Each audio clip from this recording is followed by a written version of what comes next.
আর না, আমি লাইভ করছিলাম তো, ও বানাচ্ছিল, বুঝেছো।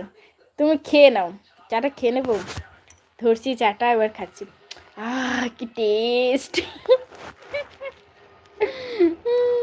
চাটা আসলে কে বানিয়েছে বলো তো, এত স্বাদকে, এত স্বাদকে! বড় লোকের বড়, এবার গোবিন্দই রাম কি সব বলছে। না না না, আমি কিন্তু একদমই বড় লোক না, এরকম বলো না। আমি কিন্তু খুবই গরিব, বুঝেছো। আমি কিন্তু বড় লোক না সানি, বুঝেছো। বড় লোক কারা বলে বলো তো?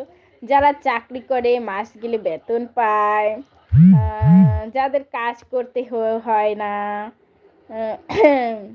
দাদা ভাই বানিয়েছে, হ্যাঁ, তোমার দাদা ভাই বানিয়েছে। আসলে আমি বসে বসে লাইভ করছিলাম তো, তো মেয়ের জন্য বানালো, তো আমাদের জন্যও বানিয়েছে। আমরাও খেয়েছি সবাই মিলে, বুঝেছো। আসলে সবসময় এক হাতে রান্না করতে করতে না, মাঝে মধ্যে তোমার দাদাভাই যখন কিছু বানিয়ে দেয় না, টেস্ট!